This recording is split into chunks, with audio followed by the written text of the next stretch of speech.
தற்போது திருப்பூரில் நடந்த அதிர்ச்சிகரமான சம்பவம் ஒட்டுமொத்த ஊரையும் வியக்க வைத்துள்ளது. ரிதன்யா என்ற இளம் பெண்ணின் வாழ்க்கையில் நடந்த மாறாத ஒரு நாள். அதனால்தான் இப்போ அனைவரும் கேட்கிறார்கள், எப்படி இது நடந்தது, யார் பொறுப்பு? இந்த வீடியோவில் முழு உண்மையை சாட்சிகளோடு தெரிந்து கொள்ளலாம். திருப்பூரில் கடந்த வாரம் இரவு 8 மணிக்கு நடந்த ஒரு சம்பவம் ஒரு குடும்பத்தையே புரட்டி போட்டது. ரிதன்யா ஒரு 19 வயது மாணவி. தனது நண்பர்களிடம் சில விஷயங்களை பகிர்ந்ததை அடுத்து எதிர்பாராத திருப்பங்கள் நிகழ்ந்தன. சொந்த ஊருக்கே அவள் எதிரியாக மாறியதைப் போல சூழ்நிலை.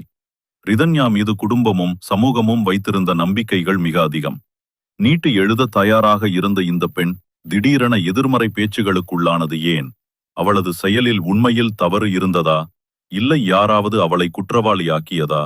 இதோ ரிதன்யா தானாகவே தனது நண்பர்களுக்கு அனுப்பிய வாய்ஸ் நோட்ஸில் உள்ள உண்மைகள். அவள் மனநிலை யாரையும் குற்றம் சொல்லாமல் ஏதோ ஒரு அழுத்தம் காரணமாகவே நடந்த ஒரு முடிவாக தெரிகிறது. இது காதல் பிரச்சனையா, இல்லையெனில் சமூக அழுத்தமா? இதில் ரிதன்யாவின் நண்பன் கவின் மற்றும் அவனது குடும்பத்தினரின் பங்கு என்ன? சிலரும் கூறுகின்றனர் அவளது அழுத்தத்திற்கு காரணம் இவர்கள்தான் என. ஆனால் மற்றொரு பக்கம் அவர்கள் தூய்மையான உறவை வைத்திருந்தார்கள் எனவும் சிலர் கூறுகின்றனர். ரிதன்யாவின் குடும்பம் தற்போது மன அழுத்தத்திலும் குற்றச்சாட்டுகளிலும் சிக்கியிருக்கின்றனர். அவர்கள் பதில் என்ன? எல்லாம் பொய், எங்களது பிள்ளை இப்படி ஒரு முடிவெடுப்பாள் என்று எதிர்பார்க்கவே இல்லை. அவர்கள் சொல்லும் உண்மை என்ன? இந்த சம்பவம் நடந்தவுடன் போலீசார் விசாரணை நடத்தினர். ரிதன்யாவின் மொபைலே முக்கிய ஆதாரமாக மாறியது.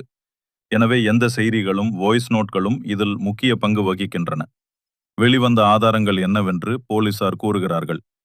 ஒரு இளம் பெண், ஒரு சாதாரண குடும்பம், ஒரு எளிய காதல், இந்த எல்லாமே ஒரே இரவில் ஒரு சோக கதையாக மாறியது. உண்மை தகவல்களை மட்டுமே நாங்கள் வழங்க முயற்சி செய்கிறோம். தயவு செய்து பாசமும் பொறுப்பும் கொண்டு இத்தகைய சம்பவங்களை நாம் சமாளிக்க வேண்டும். வீடியோவை லைக் பண்ணுங்க, உங்கள் கருத்துக்களை கமெண்ட் பண்ணுங்க.